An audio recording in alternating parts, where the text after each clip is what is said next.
Hello students, welcome to my YouTube channel OS education point. तो पिला माने आज आम पढ़ा तुम गणित प्रकाश षष्ठ श्रेणी गणित प्रकाश बहिर संख्या और खेल चैप्टर 3.5। जदि तुम मैंने आम चैनल को नुआ कर चैनल को सब्सक्राइब कर वीडियो गोटे लाइक कर दियो। ता द्वारा नूतन वीडियो नोटिफिकेशन तुम्हें मैंने प्रथम पाइपर। चलते वीडियो को स्टार्ट करवा। एठार देख यही संख्या गुड़िक तुम क्यों संरचना देखुछ 66, 848, 575, 797, 1111। यही संख्या गुड़िक बामरु डाहाण को डाहाणु बाम को पढ़ा एका कथा। चेष्टा कर देख यही संख्या गुड़िक पालिंड्रोम कहुए, पालिंड्रोमिक संख्या कहुए। तो आम यही 797 को एपटू पढ़ले जहाँ एपटू पढ़ले तो यही भली संख्या को पालिंड्रोमिक संख्या कहुए। तो ये देख 1 2 3 को बिहार करी पालिंड्रोम उदाहरण दिखाई 1 2 1 3 1 3 2 2 2। अंक गुड़ी को व्यवहार कर यथासंभव 3 अंक विशिष्ट पालिंड्रोम संख्या लेख कही। तो आम एठारे लिखिपर 3 3 3 1 1 1 2 2 2 तो लिखाई एठार लिखिदेबा 3 1 3 1 2 1 लिखाई 1 2 1 2 1 2 तापरे 1 3 1। यही संख्या मैंने होती पालिंड्रोमिक संख्या। एठारे लिखिदेव तुम्हें जहाँ मुझे लिखिली एठारे लिखिदेव तुम्हें। नेक्स्ट प्रश्न कौन रही देखो जोग कर पालिंड्रोम तैयारी करवा। वर्तमान यही मिश्रण को देख कौन है कौन हो जानवा चेष्टा कर। तो 3443 को आम जदि जोग करवा 77 हो, 2992 को गले 121 हो, 48 84 को गले 132, 132 231 को गले 363, 76 67 को गले 143, 341 को गले 384। एपरी भाव तुम पालिंड्रोम बाहर। तो एक 2 अंक विशिष्ट संख्या आरंभ कर यही संख्या को यार अलटा संख्या सह मिसाओ जो एक पॉलीड्रोम पाइब सेठारे बंद कर। आउ किसी संख्या नहीं उपरोक्त सोपान अनुଯାयी काम कर पॉलीड्रोम मिलवा जाए यही काम चालू रख। एमती किसी संख्या अच्छी जहाँपाई तुमको बहुत थर पुनरावृत्ति करने पड़ो। एमती किसी संख्या अच्छी कि जहाँपाई तुम्हें आदौ पॉलीड्रोम पहुँची पार नहीं। तो 2 अंक विशिष्ट संख्यार आरंभ कर गोटे संख्या को बारंबार ओलटाई यह सहित मिसाइले सर्वदा पालिड्रोम पाइब कि निजे कर देख। उत्तर लिखिदेव 2 अंक विशिष्ट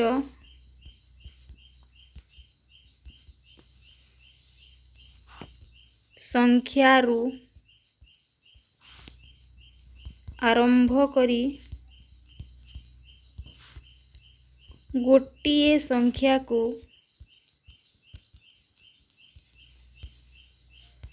बारंबार ओलटाई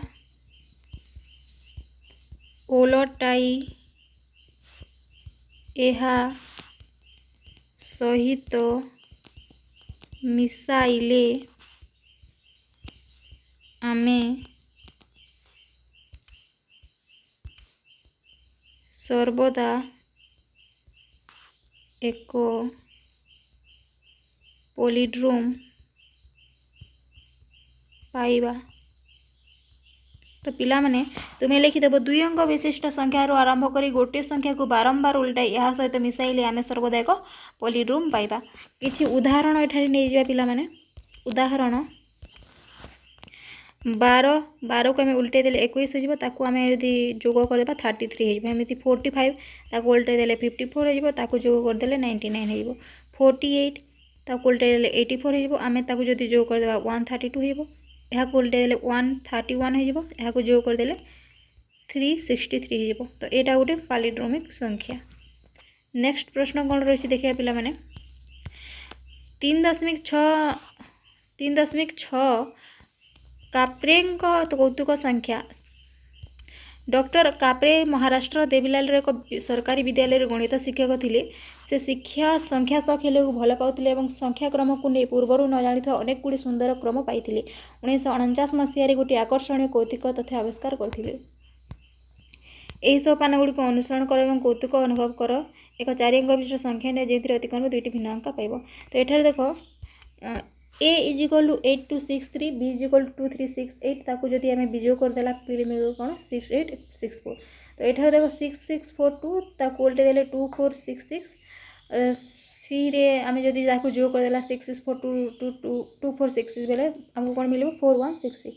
4176 तो सेमती भाव देख पिला माने 7641 ताको उल्टे देले 1467 ताको जदि बिजोग कर देला आमे हेगला 6174 ताको आमे पुणी करबा 7641 ताको 7641 ताको उल्टे देला हमर कोन हेबो 1467 ताको आमे बिजोग कर देबा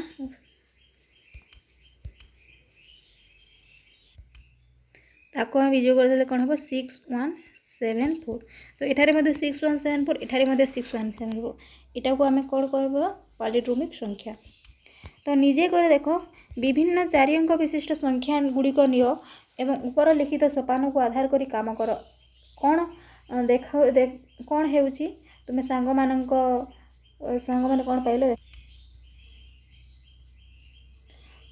तुम सांग तुम सब बेले 6174 कौतुक संख्या रे ही पहुँचब से यही संख्या 6174 संख्या टू कापरेंग स्थिरांक कहुए किसी 3 अंक विशिष्ट संख्या सहित यही समान सोपान गुड़िक कार्यकारी कर क्यों संख्या बारंबार पाइबा लेख तो ये देख आम करवा खाली जगह आम करवा देख पिला माने प्रथमे कौन करवा आम मन कर 3 अंक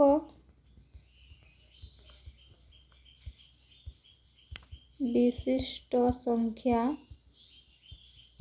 142 आम एठारे लिखिदेबा ABC A421 B124 आम ताको जदि बिजोग करदेबा कौन हम 297 हम मुझे बिजोग करनी रबरी करी तुम एठारे लिखिदेव 421 माइनस 124 इज इक्वल टू 297 तापर A is equal to 972 B is equal to 279 C is equal to 972 minus 279 is equal to 693 तो मु एक लेभ होची पिला माने तुम लिखि लियो तापर नेक्स्ट पार्ट देखिबा नेक्स्ट देखो हमर कोन बाहितला 693 बाहितला तो एबे हम कोन करबा 963 B is equal to 369 C is equal to 963 minus 369 is equal to 594 एबे कौन बाहर 594 बाहर पिला माने 594 तो आम A is equal to 954 B is equal to 459 C is equal to 954 minus 459 is equal to 495 तो ये कौन बाहर पिला माने 495 बाहर तो आम एठारे करि परबा A is equal to 954 B is equal to 459 C is equal to 954 minus 459 is equal to आम ताको जब बिजोग करदेबा कौन बाहर 495 बाहर तो एटा ही गला तुमरो पॉलीड्रोमिक संख्या तो एठारे स्टॉप हो जिवो तो कौन लिखबो तुमे अतएव चिन्ह देके लिखिदेबो एठारे 3 अंक विशिष्ट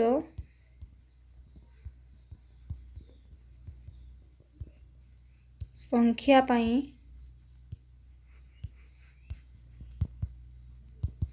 कापरेंकर स्थिरांक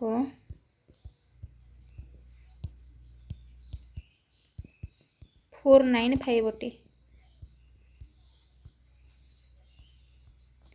एमिति भाव में तुम्हें मैंने लिखिदेव तो पिला माने ए थिला तुमरो 3.5 एंड 3.6 तो भिडियोटी केमिति लागला निश्चय भाव कमेंट करिवो वीडियो जदि भल लागला ताले वीडियोटी लाइक करिवो चैनल को सब्सक्राइब कर देबो तो पिला माने नेक्स्ट पार्ट रे देखो आमे पढिबा 3.7 3.8 3.9 तो आज पे ये पिला माने यदि वीडियोटी भल लागला निश्चय कमेंट करो पिला माने और ता सहित तुम्हें यदि ए पर्यंत आम प्लेलिस्ट को तुम्हें विजिट करना ताहले तुम्हें प्लेलिस्ट को विजिट कर सेटारे बहुत गुड़ाए वीडियो अपलोड हो सारानी तुमर साहित्य हो अबा तुमर गणित हो ना सामाजिक विज्ञान हो ना जिज्ञासा हो ना इंग्लिश हो सबू चैप्टर पाठ वीडियो अपलोड हो सहित प्रश्न उत्तर सहित अभ्यास प्रश्न उत्तर सहित पाठ्यपुस्तक प्रश्न उत्तर यदि ए पर्यंत तुम्हें विजिट करना निश्चय भी विजिट कर और चैनल को सब्सक्राइब कर रखी था कारण तुम सबू बहिर सबू प्रश्न उत्तर अभ्यास कार्य यही वीडियो यही चैनल रे पाई पारिबो तो आज पे एतिकी जय जगन्नाथ पिला माने थैंक यू फॉर वाचिंग।